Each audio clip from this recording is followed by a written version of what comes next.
Wait, let's try that again. Welcome to X-Ray. Banner start here. Just... Good Lord. Well, this is a podcast in case you don't know where the sound is coming from in your ears right now. Just a home run every step of the way. And it's about movies. And my name's Ryan Whedon. We don't date anymore, though. We don't. That's why it's XEX, as in the past. Dated once. Not anymore. What was your name again? Magnum. Magnum Broadwater. Oh. Private investigator. Why, Magnum Broadwater. What brings you to this state this fine summer evening? Did you ever see the crossover episode of Magnum P.I. and Murder, She Wrote? No. Is that a real thing? Yeah, I never saw it because I haven't seen a single episode of either show, but Wow. yeah, there was a crossover. Well, because I thought there should be a crossover between Murder, She Wrote and Columbo, because that seems logical. Yeah. But yeah, no, I guess it was Murder, She Wrote and Magnum P.I. Was Angela Lansbury like hanging from a helicopter at one point? She was Big Daddy. Oh. That was the twist. The chair turns around and... Yeah, it turns out she's actually been murdering all those people in Maine. Yeah, I mean, clearly. I almost think that the sheriff was in on that, too. He, pretended to... Gosh, I don't know how these murders are happening. What's the town in Murder, She Wrote? Do you know? Cabot Cove, Maine. Cove? Yeah. Ain't got nothing on Chicago? No. I think I saw a graph that was actually, like, the per capita...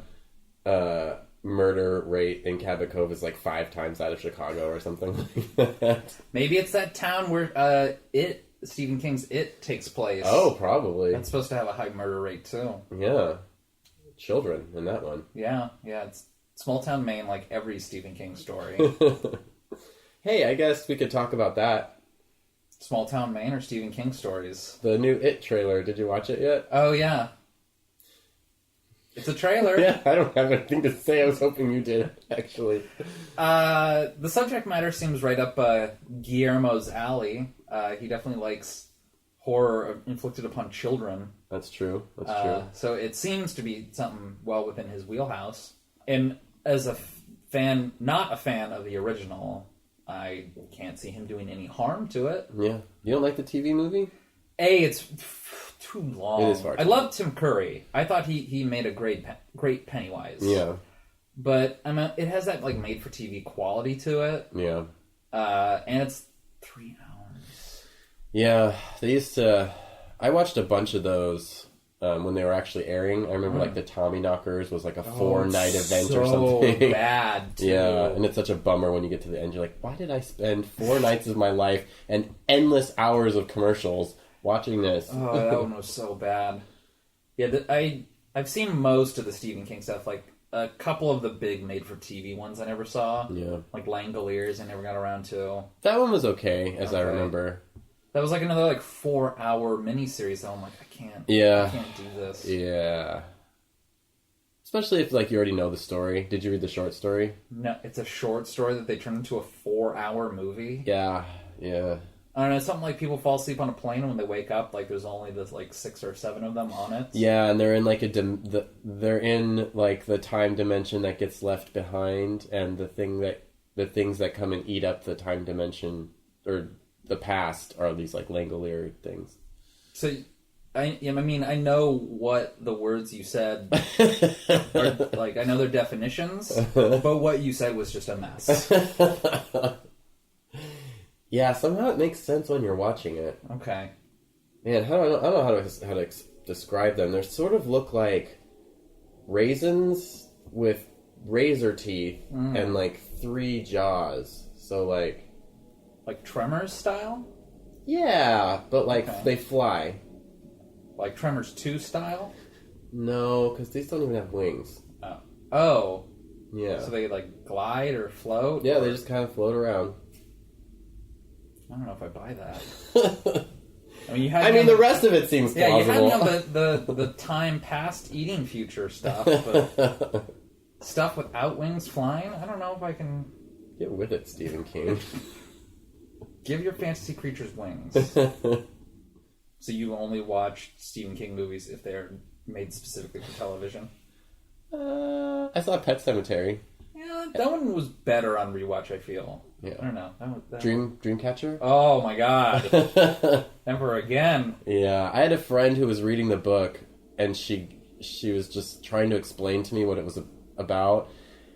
And then when she got to and then they shit really hard, and then this one guy came in and his head exploded, and I was like, okay. I mean, Stephen King wrote that when he was in a hospital recovering from a car accident. Uh-huh. And openly acknowledges that that book is the product of too many painkillers and a concussion. Yeah, it shows. He sold the rights to that movie for $1. It's a bad movie. He does not. He will not defend that one. And they're aliens, by the way. Spoiler alert. They're shit spore aliens. Yeah. Though. Of all the ideas on his idea board, that's the one he pulled down. You watch anything outside the challenge this week? I did.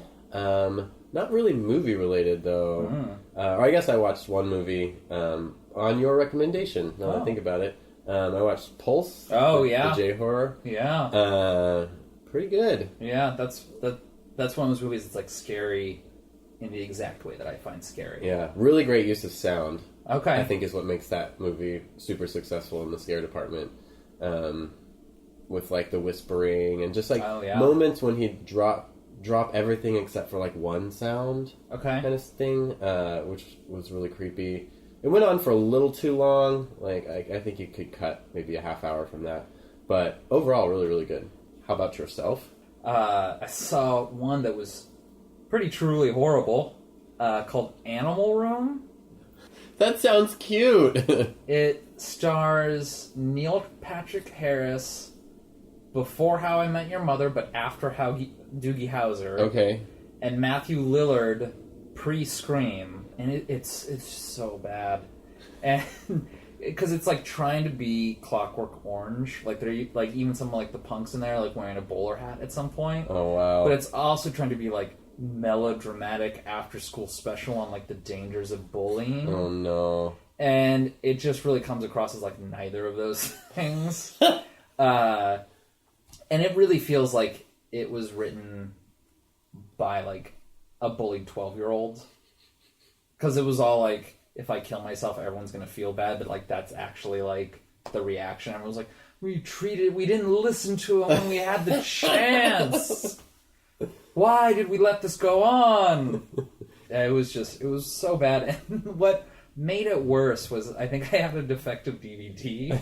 So I started watching it, and it gets to a point where Neil Patrick Harris just has to escape into drug use, but it's a noble thing because his life is so rough. God. And then the DVD kind of skips, and it looks like it goes back to the beginning. I'm what's going on here? No. And I checked the bar or whatever, how far along I am, and it says I'm 40 minutes in. I'm oh no, this is the actual runtime. It says it's 2 hours, and I'm 40 minutes in. I'm I've seen every nothing's new. So I'm kind of interested because I'm waiting for something to be different. But then I look up on IMDb and the runtime's only 88 minutes. So the DVD just put in the first act twice. So I'd essentially added 40 minutes to an 80-minute movie. Are you sure it wasn't a Ingmar Bergman Persona situation? See, that's what I thought. You're looking for differences? That is, I literally was maybe the camera angle's on the other side, and I'm I'm seeing something that I missed before. No, it wasn't that. That wasn't even that.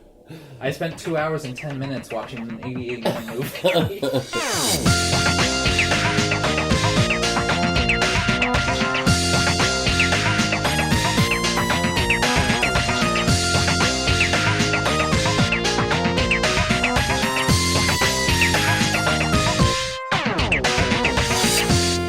So, if you made-for-TV Stephen King movies, are there any other made-for-TV movies that you like? Well, just so happens this movie that you chose for this week is made for TV. That's right, Ryan. This week we watched Tears and Laughter, a.k.a. Starting Again, the Joan and Melissa Rivers story starring Joan and Melissa Rivers. So I gotta get it out of the way. This is gonna be one of those episodes that I cannot listen to because I will talk so much. Okay. I love Joan Rivers. Uh-huh. She's like a real-life Mildred Pierce. She lost everything and had to start over from scratch and picked herself up by her own bootstraps and went on to raise one of the worst children in history. Yeah. Like, my love for Joan Rivers is I don't want to say it's like tarnished, but Melissa Rivers, there's like nothing solid. I mean, let's just be honest. We're gonna rag on Melissa Rivers a lot on this podcast today because, god damn, she is just a charisma sink, isn't she? I mean, just. And maybe it's because her mom is so like charismatic. Yeah, but and part of it is like with Mildred Pierce, you know, part of like I always like Mildred Pierce because I say it's like the good and the bad of the American dream. Uh-huh. It's like Mildred Pierce like lost everything, like that's the beginning of the movie, and then you know as it goes on, like she gets all this stuff, right? And she only wants the best for her kids, and she shields her kids from harm and danger and failure and stuff like that. But like, what does that do? Like, it turns, in Mildred Pierce, you get Vita out of it, and like, she's the worst. And I feel like that's kind of what happened with Melissa Rivers. Yeah, maybe a little bit. Like, Joan Rivers, like, provided almost too well. Like, she never went hungry. She never really wanted for anything. And it kind of just came out a brat. Yeah. Yeah. That's too bad. But I feel like Joan Rivers is always slightly underappreciated. She got a public reputation where I think her professional reputation was always sound and solid, but her public persona got dragged through the mud a lot. Yeah. Which is when she passed a couple of years ago, I was actually surprised by the variety of people who like came out and like supported her or said nice things. Like, it wasn't too long after when Robin Williams died. When Robin Williams died, like, of course, like, that people were going to say wonderful things about Robin Williams. Right. His humanity was, like, always at the front. You could tell that he's one of those people that if you knew him personally, it'd be hard not to love him. Right. So when Joan Rivers passed, I didn't think you'd see that same sort of reaction. But in a lot of ways you did. Like, Sarah Silverman, Kathy Griffin, you expect, nice things from them. But, Samuel Jackson was out there saying nice things about her. Ozzy Osbourne was out there saying nice things. The Jonas Brothers were out there saying nice things. Barbara Walters wrote, like, a really long form, like, how Joan Rivers, like, she was, funny in public, but in private she was the picture of class. She'd go over and they'd drink and have wonderful meals and gossip all night, and that Joan Rivers was like a dear friend of hers. Howard Stern emceed her funeral. No judgment. Benjamin Netanyahu's a big fan. Hey, let's not get political. Said very nice things after her passing about her. I was just surprised, when she passed, the breadth of like fans that she had that were like willing to speak up and say nice things about her. Well, I'll be honest, I don't know if you remember this, but what actually started our movie passing back and forth was the day that you invited me to go see A Piece of Work, the documentary about Joan Rivers. Did you come? Yes. Oh. And then we hung out later, and I think that's when we went and did like the High School Musical mystery date, and I think that's all the same day. Oh, so, man, a solid day. I know, it was a lot of fun. But it was out of the blue that you'd asked me to come see it, and I was like, okay, I don't know much about Joan Rivers, I'll go see this documentary. And it really opened my eyes to who she is, and like how kind of punk rock she is. Mm-hmm. And we can get into that more in this movie discussion too, because I mean there's a whole thing of like people judging her and her saying, well, fuck you, I need to do this anyway. Yeah. Which is great. After seeing that documentary, I got a lot more respect for her, and I think she's pretty great too. I don't think necessarily everything she creates is great. No, but I think her constant work ethic and like, this is what I'm going to do, and I'm going to be successful because of it. I really admire her work ethic. Yeah. Like, you know, when her husband passed, which is like the main, you know, focal point of the movie, is like the aftermath of her husband committing suicide. You know, she was like fish out of water, but she's like the fish out of water that like made land her bitch. Like, she like got her act together and like got it together well. Yeah. She built a house, started a fire, built one of those like Swiss Family Robinson style showers. Yeah. I mean, she got it going on. Monkey butlers, coconut radios. Oh, good job, Joan. While Melissa's like, Mom, look at me! Mom, over here! Even in the documentary piece of work, Melissa Rivers is sort of like that. No. And it's like, it's not that I don't... I'm open-minded about Melissa, and I want to like her, but I find her a charisma dump. Like, she just doesn't have it. She doesn't have what her mom has in that department. And I find her kind of whiny all the time, you know? She's just like... She just reeks of being, like, raised in... privilege, basically, you know? Yeah. And, like, that, I guess you can't really help.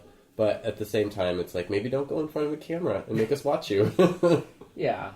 I don't know. I feel like there's, you know, jobs in show business that are not in front of the camera. Yeah, I think I actually read her Wikipedia page after watching this, and she does a lot of producing, which is like... makes sense. That's a great role for you. Why don't you keep doing that? It's like when people tell us we have faces made for radio. Do they? Who's saying that? Well... So, premise of the movie, this made-for-TV movie. But, well, before we get too far, what is the title? Because... Well, it's both. And it's Tears and Laughter or it's Starting Again. Well, according to this DVD, it's Starting Again. Yeah. But I've also seen... I think when it aired on Tears and Laughter. Yeah, I think when it was aired on television, it was called Tears and Laughter. And, like, you can search for either, and either one brings the result. Sure it does. Is there a preferred title? I'm going to go with what's on the DVD. Okay. So Starting Again, maybe? Starting Again, or AKA, Tears and Laughter, the Joan and Melissa Rivers story, starring Joan and Melissa Rivers.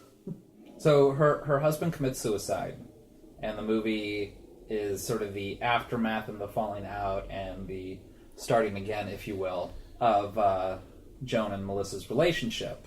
Mm-hmm. I mean, the little speech that she gives at the end, which is actually kind of touching, where she's like, you know, grief has no guidebook. You know, you do it however you can do it.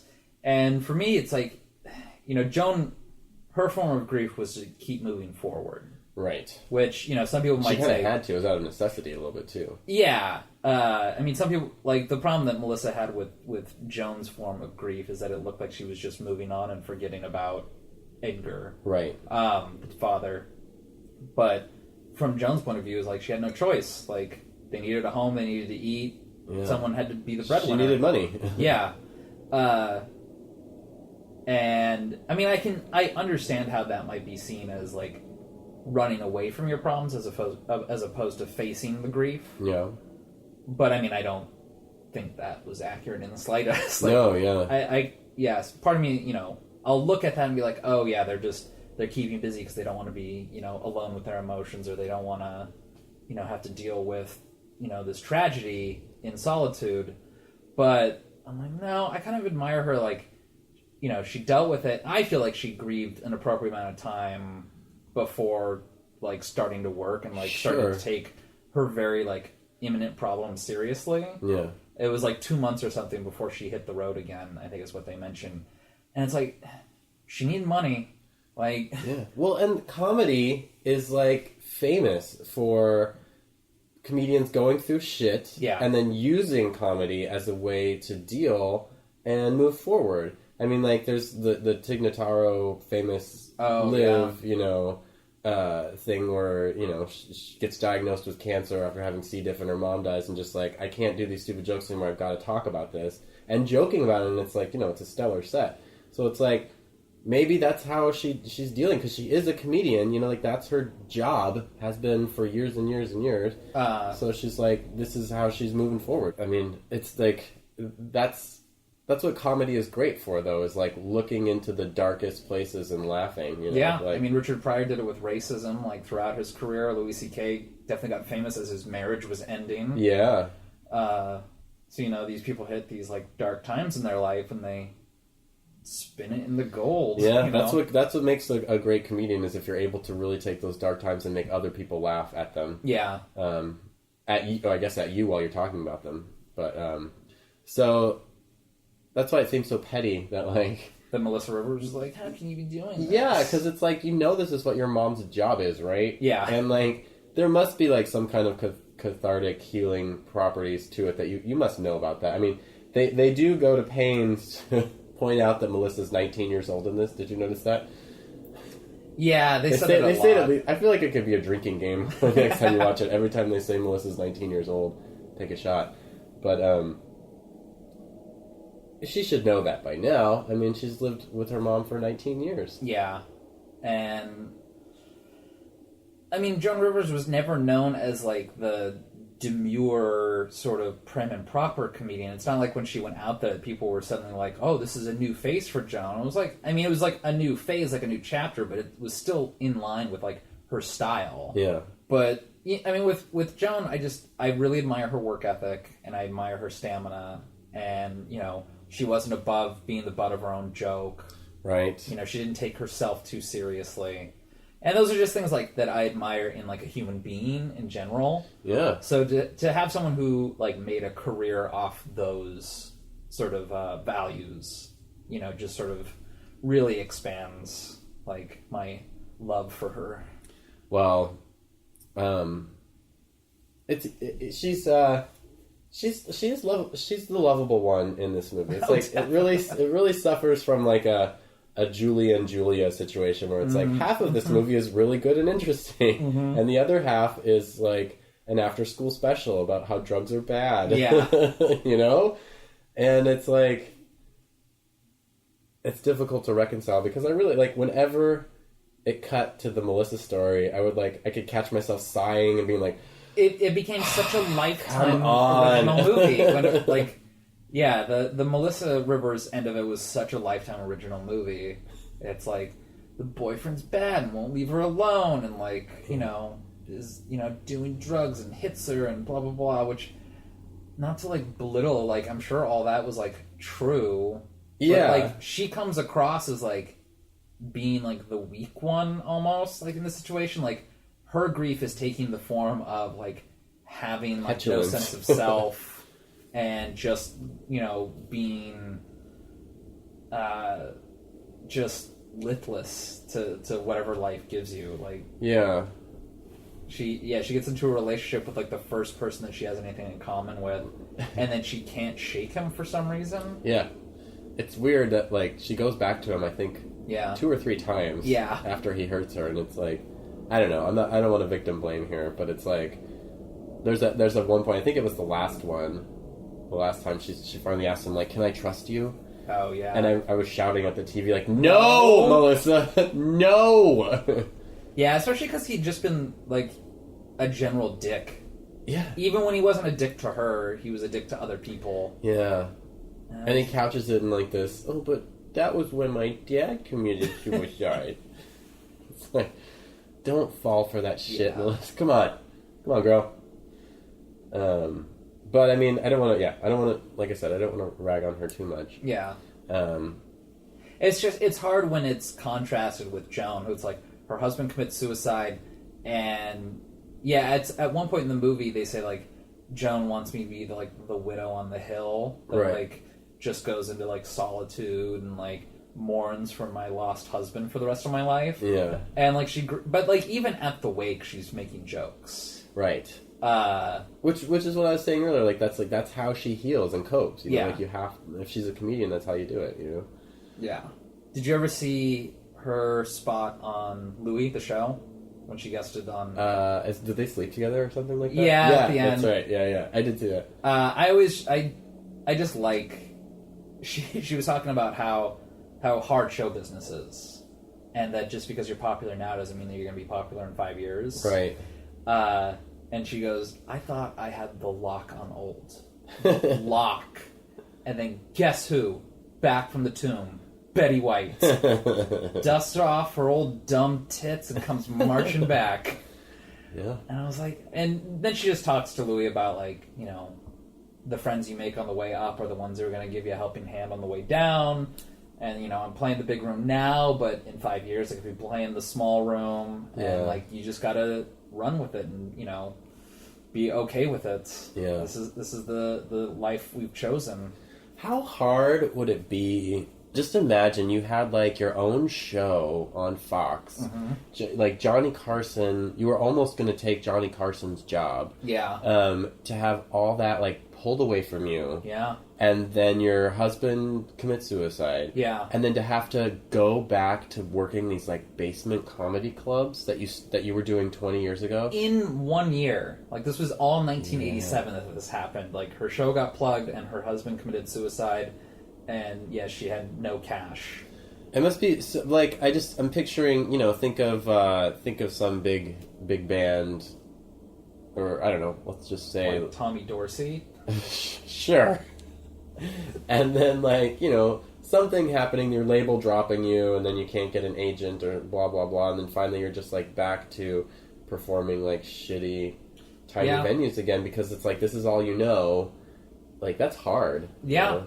You know, you think, like, celebrities, you know, they do you'd like to think that they do the smart thing is, like, when they get popular, they save their money, and they can just kind of, like, rest on those savings the rest of their life.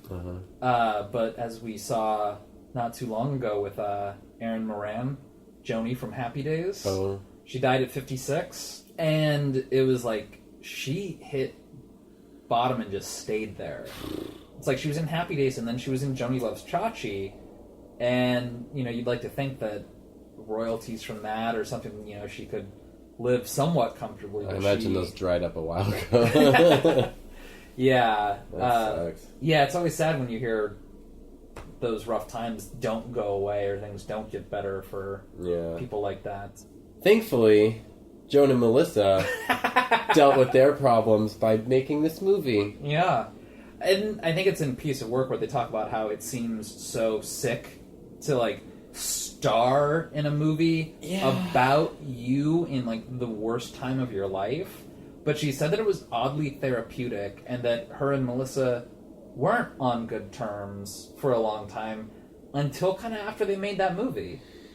Yeah, it's funny. I caught myself thinking that, being like, what kind of audacity is that to be like, I know, we'll make a movie about my life and the struggles I went through and how I overcame them, and I'll be the actress for it, you know? And but I can see that being a constructive way to deal with your feelings and your problems too, you know? She's just lucky enough to have, you know, a production company behind her. Well, I wonder if it was really her doing or if she was approached about making it. Oh, yeah, I don't know. That's always, like, the way that I got it is, like, I don't think she had, like, a hand in the writing process or, you know, pushing it to get made. I think someone, like, wanted to make it and they just thought they would have the real deal starring in it as opposed to getting actors to play it out. Yeah.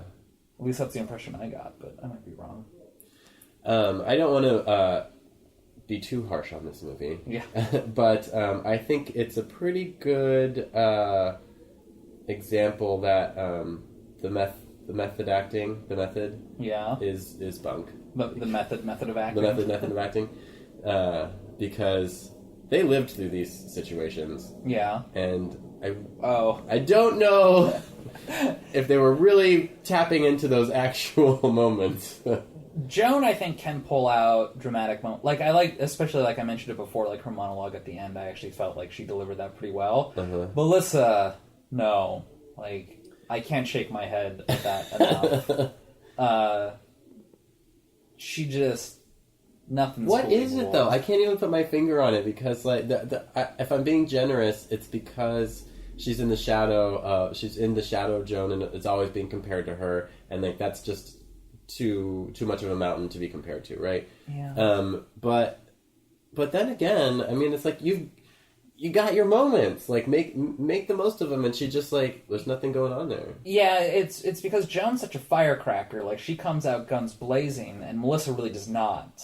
Yeah. Like, even when, and, like, once again, not to victim blame, but she just looks like she's perfectly happy being taken advantage of a lot of times. Mm-hmm. Like, she would rather complain about the problem than do something about the problem. And I guess with Joan Rivers, it's the opposite. Like, she would rather do something Much about more it. proactive, yeah. And she'd rather make a joke about it once the problem was, in the rearview mirror. Yeah. Well, even just making a joke about it is doing something. Yeah. Yeah. This had so many, like, this was so painfully made for television. It is. The fades to red. Like... What is that? I don't know, because they use it pretty indiscriminately. Like, it's not like they fade to red when the situation gets bad. Like, they fade to red when the situation is bad. They fade to red when the situation's good. They fade to red when the situation's neutral. Like, yeah, that's just how they transition to the monologues for yeah. some reason. And I don't know, it's so bright. Like, there's a reason why we don't fade to red. Yeah. In normal Hollywood filmmaking. And I was thinking, for the most part, the because it's made for TV, maybe like in the 90s, the color palette is really muted. It's pretty beigey, basically. Yeah, black, beige. But then all of a sudden you'll get these like red. Which I thought was kind of it just seems out of strange place. choice, but like it would be a strange choice artistically, but it's not like the movie was really vibrant in colors. Right. Other places. Right. So it really just drew attention to how strange it is. Yeah. I liked near the end. I don't know if you noticed this, but like it started to get a little meta. In the way that like, did they start talking about making a movie about this part in their life? No, but I mean, let's see. There's like I think it was when they were fighting. Yeah, it was when they were fighting in the therapist's office, and Melissa says like, "You're always casting yourself as this." This one character, and it's like, oh, she did get cast as herself. That's funny. And then also, like, when she's in the play on Broadway, the Neil Simon, her line just before she exits is, the movie isn't over yet. And then she leaves, I was like, yeah, it's not. We still got another 15, 20 minutes. I don't know if those were intentional, but... yeah, I can see that. Also, her Melissa's therapist...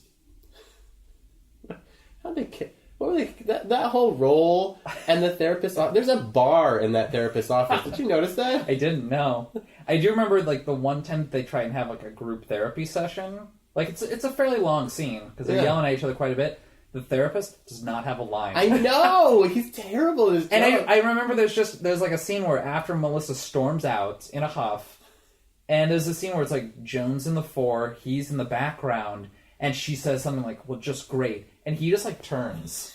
Like, he doesn't say a word. Non-speaking extra role, I guess. When they come... I don't know if you noticed this, but in that same scene at the beginning when he's leading them to the couch, he, like, rubs Melissa's back a little bit as she's going. That was a wild... I mean, that was, like, his apartment, right? He had, like, some sort of townhouse or something, yeah. Yeah, it was... I don't think he was very good at his job either. Like, he didn't try once to stop the fighting. There was no intervening. Like, that group therapy session had, like, no mediator. He's just sort of like, okay, well, let's just see how this plays out. I won't say anything. But I will look concerned. If they have questions, I'll be here. Yeah. I don't even know how they cast for him. What do you mean? Non-speaking extra. They're probably, like, waiting under a tent in the backlots. You got your papers in order? Get to makeup. You're going to be the therapist. You got your SAG card? Good. You're hired. Oh. I only have 2 notes. Oh, yeah. Let's hear them. One is from the very beginning when Joan is in the hospital. And Melissa's there, and it's before anything bad had happened. And Melissa's like, I gotta go. And she's like, what? You're leaving me? My time in need? And she's like, this is elective surgery. And she goes, what? Liposuction hurts too. And then my next note is, Melissa is the worst. Which is a note I must have taken within the first 5 minutes of the movie. Oh, probably, yeah. Let's see. So when Joan is getting like dumped from her agent, basically, did you notice the artwork in his office? I feel like I did at the time, but I don't remember it now. He's got 2 pieces of artwork behind him that were really distracting for me. There was one that's like a painting, but it's like a black canvas, and it's done with like brighter, sort of almost neon colors of a male torso. That does ring a bell. He also has like a weird like bust, but the eyes are cut out, and there's almost like, it looks like googly eyes kind of in there. But they're just looking off. We don't get to see the pupils of them. I don't know. It was really bizarre. It was the 80s. It was a different time. Man, the guys... I don't know. That... Everyone's trying to be Kostabi. I did like a lot of the ties that the men were wearing in this movie. That was also distracting in a bad way. But they were interesting choices on the ties. Was there one decent male character in here? Like, even the guy that, like, the realtor that, like, Joan kind of gets with for a while. Right. Like, at the end, he's sort of, like, put off by her independent spirit. I'm not your husband, Joan. God, sorry. But yeah, it's we got the guy who committed suicide. You know, the husband. Yeah. Which, since we don't know anything about him, it feels really just, like, selfish. Yeah. I mean, we don't know a thing about him. They do allude that he had a mental breakdown, but yeah, we don't like see his face or anything. Like he doesn't actually have a part. Yeah. And even though he's talking to Melissa at the beginning, do we even hear his voice, or do we just hear her? No, like, we just hear her side of the conversation. Yeah. It's hard. It's harder to care for their struggle when we don't know what they're missing. Yeah. You know what I mean? Like, just give us 5-10 minutes of what he's like, of him being jovial and funny. That way it's like, it's a loss for us too, because it's not a loss for us. Yeah. We just have to believe that it's a loss for them. Yeah. I mean, I can't emphasize this enough. This was a made-for-TV movie. That's why I'm not being too harsh. They're not known for their, really... This wasn't Fanny and Alexander. This isn't HBO produced. This isn't Angels in America. So I guess... Here's another question I have for you. So Melissa has, like, at the end of this movie, there's a scene where she gets beat up pretty bad. Yeah. I mean, and it goes on for long enough that it's uncomfortable. I gotta give props to the stunt woman. Yeah. Or it could be a dude. Sometimes. Yeah, exactly. That's how it works there. But it's like, agreeing, if this actually happened in her life, like, agreeing to do this scene would be really hard, don't you think? I've been beat up before. But I mean, like, she probably has some lasting trauma from it. But, like, agreeing to do this scene in this movie, like, some sort of therapy for her? Is making this movie therapeutic? I mean, you said that it was therapeutic for their relationship, but is also reenacting an abusive relationship scene? Do you think that's therapeutic for her? Maybe it's like, what was that documentary? The Act of Killing? I'd be curious to see what she felt about doing I like to think that's the goal of the filmmakers in this situation. This is sort of a docudrama Act of Killing situation. What are you feeling now, Melissa? She just starts retching. Yeah, it's hard to defend Melissa Rivers. It is. But go ahead. I was just gonna say, it'd be one thing if she was a firebrand like her mom. Mm-hmm. But she doesn't have that going for her. And that's to Joan's credit, in a way. Where it's like, that she failed to teach her daughter to be funny? No, that she stands by her even though she sucks. That's a good mom, being like, I still love you, even though you're a horrible disappointment. I also feel totally fine ragging on both of them, because neither of them will give a fuck. Yeah. Like, they have been dragged through the mud so much... They do not care what two homos think about them. Maybe we'll get a tweet out of this. I was thinking this too. They got a lot of value on Melissa's bedroom set. Because, man, I feel like a lot of the movie... you were really into the set direction here. I feel like a lot of the movie took place in her bedroom. Yeah, I do definitely remember at one point, because she moves into that house. How many people live in that house, by the way? Well, at first I'm like, is she moving into a frat? Like, that's what it looked like, because she's introduced to, like, all male characters at first, like, when she gets there. Like, I don't remember seeing any other girls in the house. Yeah. But then the rest of the movie, and like, the rest of the movie takes place, like, over a couple of years, I feel. Yeah. If not, at least a year. Well, no, because it says she was moving in to that house the beginning of her senior year. Okay. But she's a 19-year-old somehow. And it ends at graduation, so that's over a year. Okay. Yeah. But yeah, any other scene in that house, like, where she's living, is done exclusively in her room. Right. So it wasn't until the end fight scene when, like, some of the roommates, like, came to see what all the ruckus was about. I'm like, oh, that's right. She lives in a big house. I'm like, which, if, I don't know, if I was a teenage girl, I would not want to live in a big ruckus house with a bunch of boys.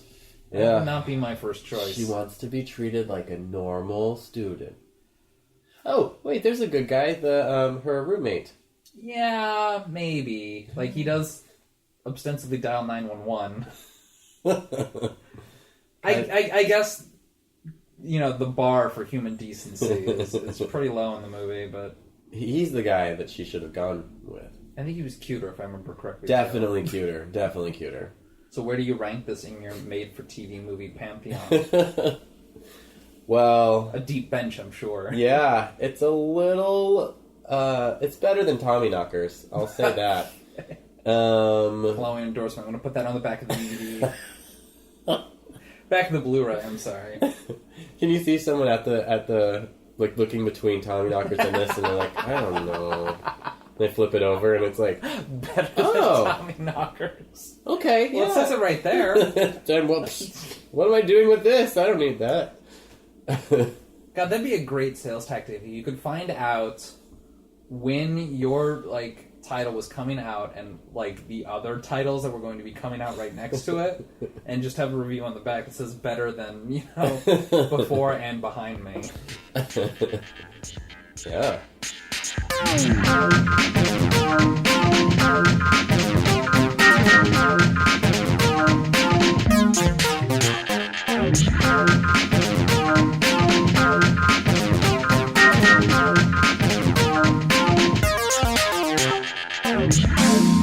I'm sure this airs on Lifetime periodically. Yeah, maybe not so much anymore. Why not? It's 24 years too dated. old. Yeah. Yeah, they do, and I guess now they're like doing their own movies and things like that. I was gonna say it's gonna interrupt their designing women marathons. They're producing their own made-for-TV movies based on, you know, like probably based on the success of all the ones they've been airing from the past. Being like, okay, we need a teenage daughter with an eating disorder. We need a mother with bipolar disorder. Yeah, I've seen we one of need those. an abusive boyfriend who's probably gay. That's all of them. And what do you think drives them to have these personality disorders and eating disorders? Yeah. You got something for us next week? Yeah. Yeah, something good? Uh-huh. Well, I think fun? we watched, you know, a movie with some mommy issues this week. Or maybe not mommy issues, but mommy-related things. They did say mommy and daddy the whole time. Yeah. Which was really uncomfortable. You're forgetting about daddy! That was gross. Well, I guess you could make an argument that this movie has daddy issues. But anyway, I want to pick a movie that definitely has some daddy issues. Ooh, sexy. And I want to watch The American Astronaut. Oh, okay. Yeah. Okay. I feel like that's a nice follow-up to this. All right. I figured that was in the canon someplace. I figured now is the time. It's going to be coming up on summer movie weather. And the first time I saw this was at a drive-in. So, oh, really? Yeah. I still have never been to a drive-in. It was fun. Can we go to a drive-in and record the podcast live at a drive-in? Yeah. Yeah. Road trip. Yeah. Neither of us have a car. Hitchhiking. Ooh, I like it. Dangerous. Gas, grass, or ass. No one rides for free. Hey, do you hear that? Is that the sound of a bargain? I don't know. It's our junk plug-in music. Oh! Our Twitter handle is @XRatedMovies. Find us on Facebook @RatedXMovies. You can also send us emails at x.braided.movies@gmail.com. Our responses always come with a cute kitten pic.